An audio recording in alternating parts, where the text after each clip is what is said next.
Engineer Aryan है। मैं SN public school का डायरेक्टर हूं और कल मैंने जो बताया था उसके ऊपर हमारा ट्रिप कंप्लीट हुआ। कुशीनगर, गोरखपुर, देवरिया होते हुए हम लोग पहुंचे थे। ये ट्रिप जो हुआ सर किस क्लास के बच्चों का हुआ और क्लास 6 से लेके सीनियर क्लास तक रहा कितने और बच्चे इसमें शामिल हुए? इसमें कम से कम लगभग 60 के अराउंड बच्चे थे। जी। बच्चों ने स्तूपा वगैरह वहाँ विज़िट किया और बौद्ध धर्म के बारे में जाना, गौतम बुद्ध के बारे में जाना। वहाँ पे Chinese temple, Tibetan temple, Korean temple और महानिर्वाणा टेम्पल, ये सारे टेम्पल्स उन लोगों ने घूमा वहाँ पे। और वहाँ पे जो सबसे अच्छी चीज़ थी, वहाँ पे जो गौतम बुद्ध की एक लेटी हुई जो प्रतिमा थी उसको विज़िट किया और बच्चे बहुत खुश हुए। वहाँ पे जो म्यूज़ियम था उसको भी विज़िट किया गया और बहुत मुश्किल से म्यूज़ियम विज़िट किया गया क्योंकि वहाँ पे परमिशन नहीं था कल के लिए, लेकिन वहाँ पे परमिशन लेके हम लोगों ने विज़िट कराया बच्चों को। उसके बाद थाई टेम्पल बच्चों ने घूमा, जहाँ पे आकर्षण का केंद्र गुलाब के जो फूल थे वे थे और वहाँ पे बहुत सारे पेड़ पौधे थे जो अच्छे तरीके से डिज़ाइन किए गए थे और एक भी सूखी पत्तियाँ नहीं थी वहाँ पे उस थाई टेम्पल में। इसके बाद बच्चे वहाँ से कुशीनगर होते हुए गोरखपुर की तरफ गए। बस हमारी गोरखपुर की तरफ गई। गोरखपुर में हम गोरखनाथ मंदिर का दर्शन किया। वहाँ मेला लगा हुआ था, बहुत आकर्षक मेला था और वहाँ बच्चों ने मेले में घूमा फिरा, कुछ खरीदा और उसके बाद बच्चों ने रात का भोजन किया और वापस हम फिर अपने स्कूल चले आए। 24 घंटे लग गए इसमें पूरे। जिस तरह बात की जाए, कहीं ना कहीं आप एक दर्शन कराने के लेकर, बच्चों को भ्रमण कराने के लेकर, जिससे शैक्षिक ज्ञान और एक सामाजिक ज्ञान का एक बढ़ावा हो सके।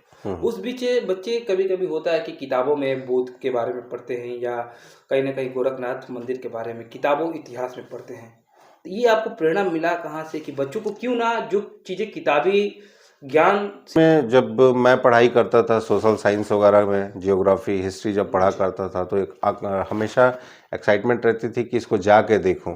तो पहले मैं खुद विजिट करना शुरू किया, फिर मेरे दिमाग में आया कि ये बच्चों के लिए भी ज़रूरी है। और बच्चे जब वहाँ पहुँचे हैं कल और सारी चीज़ें अपनी आंखों से देखें और उसको डायरी पे जब उन्होंने नोट्स बनाए तो उन्हें बहुत कुछ अच्छा लगा और मैंने वहीं पर बहुत सारे बच्चों से बहुत सारे क्वेश्चंस किए।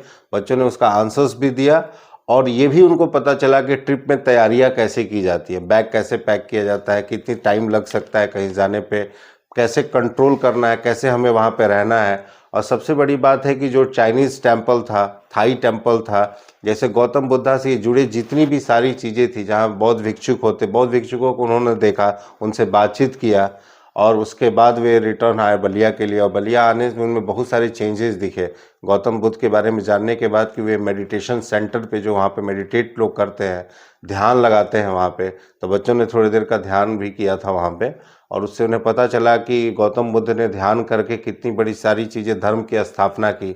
तो इससे बहुत कुछ सीखने को मिला बच्चे को।